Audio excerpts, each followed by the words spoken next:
Maraming salamat po, lalong-lalo na po sa mga nakakapanood ng video ito. Maraming salamat po dahil binigyan mo ng pagkakataon ng sarili mo para tingnan ang napakagandang opportunity. Dalawa lang po pag-uusapan mo natin. Una, pag-uusapan mo natin magandang produkto. Pangalawa, pag-uusapan natin magandang negosyo. Pero siguro mas maganda pag-uusapan muna natin yung magandang produkto dahil naniniwala po ako pag maganda ang produkto, maganda ang negosyo. Pag maganda ang negosyo, maganda ang produkto. Ang maganda po dito sa product na pag-uusapan natin, ang involved health. Kung tatanungin ko po kayo, maganda bang negosyong health? Kung iisipin mo, magandang negosyong health. Pero at the back of your mind, hindi ka sigurado kung magandang health. Sige, tingnan natin. Kung tatanungin ko po kayo, importante ba sa tao ang health? O sobrang importante? Alam mo kung bakit ko tinanong yan? Simple. Pag tinanggal ko ang tao, may health. Pag tinanggal ko naman ang health, may tao. Ngayon uulitin ko, importante ba sa tao ang health? O sobrang importante? Kung sobrang importante sa tao ang health, anong ibig sabihin? Nagiging importante na rin sa tao ang business mo. Dahil ang business mo, health. Since tao po pag-uusapan mo natin, naniniwala po ba kayo na ang tao may katawan? Oo naman. Kung tatanungin ko po kayo, importante ba sa tao ang katawan o sobrang importante? Kung sobrang importante sa tao ang katawan, what if mapabayaan ng tao ang katawan? So ano nangyayari? Nagkakasakit. Pag nagkakasakit ang tao, anong ginagawa? Nagpapadoktor, nagpapacheck up, nagpapagamot. Kung nagpapagamot ang tao, anong binibili? Siyempre, gamot. Ang gamot, gastos hindi. Siyempre, gastos. Pag hindi mo ginastusan, anong mangyayari sa sakit?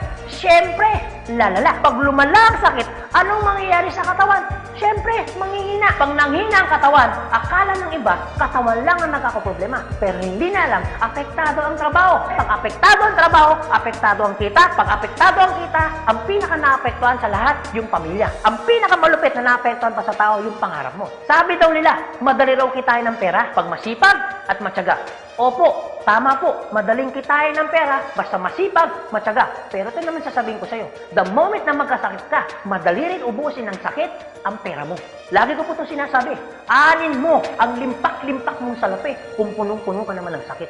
At ang pinakamahirap po dyan, wala na nga pera, mahirap na nga, may sakit pa. Yun ang masakit. Since present ang sakit, ano ngayon ang gagawin mo para hindi magkasakit? Simple, wala ka ng choice. Uulitin ko, wala ka ng choice. Kailangan mo nang uminom ng food supplement. Alam kung bakit? Marami ng kumpanya nagtayo. Marami ng pharmaceutical nagtayo. At hindi naman nila i-inventoyin ang mga produktong yan kung hindi kailangan. Bakit? Kasi kailangan mo na talaga. Ngayon, pwede mo sabihin sa akin, teka lang Anthony, food supplement? Gastos yan eh. Opo, gastos nga ang food supplement. Pero ito naman sasabihin ko sa'yo, di bali nang gumastos ako, at least healthy naman ako. Bakit? Pag nakakasakit ka ba, ano bang ininom mo? Di ba gamot? O tanong, gastos hindi. Di ba gastos? Kung ikaw tatanungin ko, anong gusto mo? Gumagastos ka na healthy ka? O gumagastos ka, may sakit ka? Paras na gastos. Ang malupit po niyan, every time na gumagastos ka, may sakit ka pa. Komportable ang katawan? Siyempre hindi. Sabihin na natin gumagastos ka dito, at least healthy ka naman. Ang pinakamaganda sa lahat, bukod sa healthy ka na, business mo pa. Dahil business mo ka, kumikita ka pa. Ang pinakamaganda sa lahat, bukod sa healthy ka na, kumikita ka pa. Bukod sa kumikita ka na, healthy ka pa. Ano ngayon ang pakiramdam na bukod sa healthy at kumikita ka na, nakakatulong ka pa? Maganda o napakaganda? O sige, pag-usapan naman natin yung magandang negosyo. Maaaring nagustuhan mo yung product, maaaring bibili ka ng product. Pero ito yung totoo, gagawin mo kayong negosyo. Kasi bakit? Pag business ang pinag-uusapan, hindi naman kasi lahat ng tao business-oriented. Karamihan ng tao is career-oriented. Alam mo kung bakit? Marami kasing tao na pagdating sa business, ang dami niyang perspective. Alam mo isa sa mga perspective ng tao pagdating sa negosyo? Una, wala akong pera. Pwede mo sabihin sa akin, teka lang Anthony, wala naman akong pera. Kanina, nung pinapanood mong video nito, wala kang problema. Pero ngayon, may problema ka na. Ano? Pera. Pangalawa, ang maaaring problema mo, wala akong time. Pwede mo sabihin sa akin, teka lang Anthony, okay yung negosyo kaso nga lang wala akong time. Walang kaso. Pero mayroong mas worse. Wala ka nang time. Wala ka pang pera. Pangatlo, maaaring itong problema mo.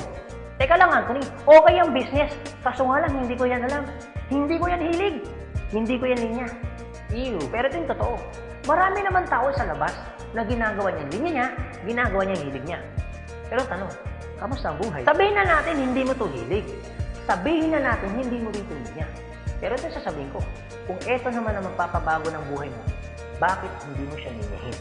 Pang-apat, maaaring ito isa sa mga problema mo. Teka lang, Anthony, okay ang business. Kaso nga lang, risky yan. Naku, malulugi lang ako. Ang pinakamalupit, hindi mo pa tinatayo yung negosyo mo, feeling mo, lugi ka na. Ang matindi niyan, ano malulugi sa'yo? Eh di ba sabi mo, wala kang pera? Eto tanong, kung problema mo ang pera, problema mo ang oras, problema mo dahil wala kang alam, kasi iniisip mo baka malugi ka, ito sasabihin ko. Hindi lang naman to ang una or pangalawang pagkakataon na pwede kang ma-involve sa business. Kung yan ang problema mo, bakit? Pagdating kayo ng panahon, yan pa rin kayo problema mo. Pag-usapan po natin ang life cycle. Naniniwala ka bang may life cycle? Oo naman. Importante po ang life cycle. Kasi po, hindi po magiging balanse ang mundo pag walang life cycle. Isa sa mga dinadaanan ng tao na life cycle, yung pag-aaral. Kung ikaw magkakanak o magkakanak pa lang, pag-aaralin hindi. Siyempre, pag-aaralin. Kawawa naman yung bata pag hindi natuto, hindi marunong magsulat, hindi marunong magbasa. Pagkatapos mag-aral, anong susunod? Siyempre, gagraduate. Pagkatapos graduate, anong susunod? Siyempre, magtatrabaho. Pero pansinin mo to. Meron po mga tao hindi nakapag-aral, hindi nakagraduate, pero nagtatrabaho. Bakit? Isa sa mga life cycle po na dinadaanan ng tao, kailangan po magtrabaho. Etong tanong, gusto niyo po ba habang buhay nagtatrabaho? Siyempre, hindi. Gustuin niyo man po magtrabaho ng 60 to 65 years old, wala na ho kayong choice. Ang sasabihin ng boss mo, you're out. Bakit? Anong tawag ko doon? Retire. Pag kayo po ba nag-retire, may pera wala? Siyempre, meron. Anong tawag mo doon? Retirement fee. Dahil ikaw ay nag-retire, ang trabaho, tuloy-tigil. Siyempre, tigil. Pag tigil ang trabaho, ang sweldo, tuloy-tigil. Siyempre, tigil. Dahil tigil ang trabaho, tigil ang sweldo, ang gastos, tuloy-tigil. Siyempre, tuloy. Dahil tuloy ang gastos, ang retirement fee na pinaghirapan mo, maubos hindi. Siyempre, pwedeng maubos. Para hindi maubos ang perang pinaghirapan mo, anong gagawin mo? Maaaring nag-iisip mo ngayon kung ikaw nakakapanood ng video nito. Maaari at siguradong maiisip mo ngayon, business. Ito tanong. Kung papasok ka ngayon sa business para hindi maubos ang pera mo, teka lang, akala ko ba, kanina, iniisip mo, teka lang Anthony, wala akong pera kasi mamumulan ako dyan. Pero sabihin ko, kung iniisip mo, kanina, wala kang puhunan, mamumuhunan ka kasi, eh di ba ganun din dito? Mamumuhunan ka rin. Di ba sabi mo kanina, wala akong time? Kung iniisip mo na wala kang oras, bakit? Pagtungtong mo ng 60, 65, may oras ka ba ba? Sabi mo kanina, wala kang alam. Pero tanong, bakit pagtungtong mo ng 60, may alam ka? Buong buhay mo nagtrabaho, hindi nag-business. Dahil wala kang alam sa business, anong mangyayari sa pera mo? Siyempre, mauubos. Anong sense, nagtrabaho mo ng buong buhay mo, papasok ka sa business, dahil wala kang alam sa business, ang perang pinaghirapan mo, mauubos lang. Kaya marami pong mga tao nagre-retire, pumapasok sa business, still broke pa rin. Alam mo kung bakit? Kasi wala silang alam sa business. Kung ikaw ang nakakapanood ng video ito, huwag po kayo mag-alala. Kasi bakit? Later pa naman yan. Pero kung tatanungin kita, kung papasok ka lang naman pala sa business, anong gusto mo? Ngayon o later? Alam mo kung bakit ngayon? Simple. Pag ngayon mo ba inaral ang business, ngayon ka nag-decision mag-business, ngayon mo ginawa ang business, ngayon mo matututunan? Yes. Ngayon ka rin kikita? Yes. Pero pag later ka nag-decision mag-business, later mo ginawa ang mag-business, later kang pumasok mag-business, later mo inaral ang business, later mo matututunan? Yes. Later ka rin kikita? Yes. Kung papasok ka sa business, anong gusto mo? Ngayon o later? O sige Anthony, nagustuhan ko yung magandang negosyo, nagustuhan ko rin yung magandang produkto. Pero ito tanong, paano ko siya umpisan? Anong gagawin ko? Paano ako magiging membro ng AIM Global? Galito po kasi yan. Una po, kailangan nyo pong bumili ng global package. Tanong, magkano naman ang global package? Ang global package po ay 7,980 pesos. Pero teka lang Anthony, mukhang yata ang laki. Opo, malaki po siya kung gastos.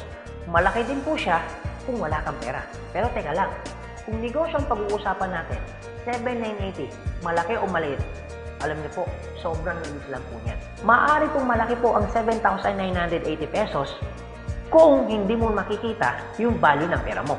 So kung gusto ko po mangyari, ipakita ko po sa inyo kung anong value ng 7,980 pesos mo.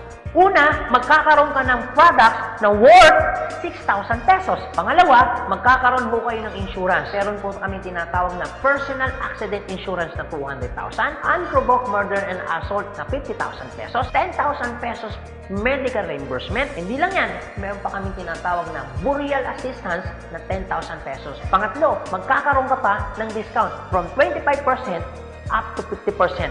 lifetime discount. Pang-apat, magkakaroon ka naman ng business kit, brochure, CD na kung saan magagamit mo sa pagninegosyo mo. Pang-lima, magkakaroon po kayo na tinatawag mo namin free medical check-up. CBC, urinalysis, fecalysis, chest x-ray, dental, lahat ng yan kasama po doon sa free medical check-up. Pang-anim, magkakaroon po kayo ng ATM, BDO at China Trust. I suggest po, kung ikaw ngayon ay nasa abroad, mas maganda pong kunin ninyo ang China Trust. Alam niyo kung bakit? This is an international debit card na kung saan po, mawi-withdraw ninyo ang pera ninyo na kahit saang bansa. Kung hindi naman po kayo mag-abroad, pwede po kayong kumuha ng BDO. At hindi lang yan, pang-pito, magkakaroon po kayo ng tinatawag ho naming web page. So ano pong advantage ng web page ho natin? Magkakaroon ho kayo ng DTC, Distributor Tracking Center, na kung saan mamomonitor nyo lahat ng transaction na nangyayari po sa business ninyo. At hindi lang yan, ang pinakamaganda, yung pang-walo. Meron po kami tinatawag na scholarship program. So ibig sabihin, pag naging member ka ng AIM Global, automatic bibigyan ho namin kayo ng scholarship certificate. So ang maganda po doon, sa scholarship po natin, transferable. Ibig sabihin, kung ikaw yung member, siya hindi member, kahit hindi mo kakilala, pwede niyo po itong i-transfer. At hindi lang ho yan. Ang maganda po sa scholarship po natin, ito po ay wala pong expiration. Kung ngayon ka ng member, bukas o bukas makalawa o 2 to 3 years from now, saka mo palang ginamit yung scholarship po namin o yung certificate po namin, hindi po siya may expire. Pwede nyo pa rin siyang gamitin. Ang maganda po dun sa scholar certificate po namin, wala ho tayong quota. No hidden agenda. Na pag yung bata po in-enroll mo na, hindi ho kayo obligado na gawin yung negosyo. Nasa sa inyo na lang po kung gagawin yung negosyo, hindi. Basta yung anak niyo po, tuloy-tuloy po yan sa pag-aaral. So wala ho tayong hidden agenda, no quota. Kahit hindi ho kayo bumili ng product, kahit hindi ho kayo mag-imbita ng tao, kahit hindi nyo po ito gawin. No obligation, no commitment. No hidden agenda. Yan po yung kabuuan ng global package ho natin doon sa perang binitawan mo na 7,980 pesos. Ang tanong, maganda po ba o napakaganda? Sulit o sulit na sulit? Okay, sige, ganito Anthony. Nagustuhan ko yung magandang negosyo. Nagustuhan ko rin yung magandang produkto. Sige, magjo-join na ako. Eto tanong, kung ako pa papasok na ngayon, gagawin ko na yung negosyo. Paano naman ako kikita? Ganito po yan. Una, kikita po kayo sa tinatawag naming retailing. Sa retailing naman po, from 25% up to 50% kikita ka. Kung hilig mong magbenta, aba, bagay na bagay ka dito. Kung hindi ka naman mahilig magbenta, wala din pong kaso. Pangalawa, eto po maganda. Meron po kaming tinatawag na binary income. Sa binary income, dalawa pwede nyo pong pagkakitaan. Una, pwede ko kayong kumita sa tinatawag namin direct referral bonus. Magkano direct referral bonus? 500 pesos. At pangalawa, pwede naman kayo kumita sa tinatawag namin match sales bonus o madalas ang tawag po namin dyan, pairing bonus. Magkano naman ang pairing bonus? 1,500 pesos. O sige Anthony, mukhang maganda yung binary income na yan. Paano ka pa kikitain yung direct referral bonus na 500 at paano ka naman kikitain yung pairing bonus na 1,500? Okay, ganito po yan. Pag sinabi pong binary, dalawa po yan. It's either ilalagay mo sa kanan o ilalagay mo sa kaliwa. Ang trabaho mo, mag-imbita. Pag ikaw ngayon nag-imbita, at yung inimbita mo ay bumili ng global package, sabi na natin, dalawa yung inimbitahan mo. Yung isa, inimbitahan mo, nilagay mo sa kanan. Yung isa naman, inimbitahan mo, nilagay mo naman sa kaliwa. Pagbili ni A, automatic, meron kang tinatawag na direct referral. Pagbili naman ni B, automatic, may kikitain ka naman na direct referral ng 500 pesos. At hindi lang yan, meron ka pang bonus. Pag may pumasok sa kanan mo at may pumasok sa kaliwa mo, automatic, magpipair po siya. Magkano pong pairing bonus? 1,500 pesos. Basta ang usapan po, every time may papasok sa kaliwa, every time may papasok sa kanan, automatic po, pairing 1,500. Sa tingin mo ba, si A, meron din bang kaliwa? Meron din kanan? Si B, meron din bang kaliwa? Meron din bang kanan? Sa tingin mo ba, ikaw pa ba ang nag-imbita dun sa inimbita ni A and B? Siyempre, hindi na. Eto maganda. Sa labas, no work, no pay. Pero sa amin, yung taong dinala ni A at ni B, automatic, kikita ka pa rin ng pairing bonus. Magkano pairing bonus? 1,500 pesos. Ibig sabihin, dalawa yung pumasok. Magkano po yun? So, ibig sabihin, kikita ka ng 3,000 pesos. No work, pero with pay. Sa tingin niyo po, pagdating po ng panahon, yung grupo po ni A, dadami? Yung grupo naman ni B, nadami? Oo naman. So tanong, may iwasan bang lumaki? Siyempre, hindi. Eh what if, Anthony, may pumasok isa? may pumasok isa, araw-araw. Anong ibig sabihin po niyan? Di ibig sabihin, araw-araw po, kikita ka ng 1.5. Paano kung kay 200? Dahil lumalaki po ang grupo, paano kung may pumasok 10 dito? Paano kung may pumasok dito 10 dito? Anong ibig sabihin yan? Di 10 po ng 1.5. So, magkano yung 10 ng 1.5? Di 15,000. Paano kung araw-araw yan? Di ang ibig sabihin po yan, araw-araw po yan, 15,000, 15,000. Tuloy-tuloy po yan. Ang pinakamaganda niyan, yung 15,000 po ba? Malaki maliit? Siyempre malaki. Pero hindi lang ho yan. You have opportunity para kumita ng 24,000 pesos per day. Alam ko medyo nag-iisip ka. Maaaring iniisip mo na hindi ka kikita. Pero maaaring iniisip mo rin na kikita ka. Pero kung mag-isip ka ng hindi ka kikita, kung mag-iisip ka ng kikita ka, para sa ginawa mo, nag-isip ka pa rin. Pero kung mag-iisip ka lang naman, mas maganda lang pong nag-iisip ka, nakikita ka, kaysa naman nag-iisip na hindi ka kikita. Ito po masasabi ko sa inyo. Kung gusto mo ng pagbabago sa buhay, dapat may baguhin ka. Pero pag wala kang binago, walang mababago. Ang tanong, gusto mo ba ng pagbabago sa buhay?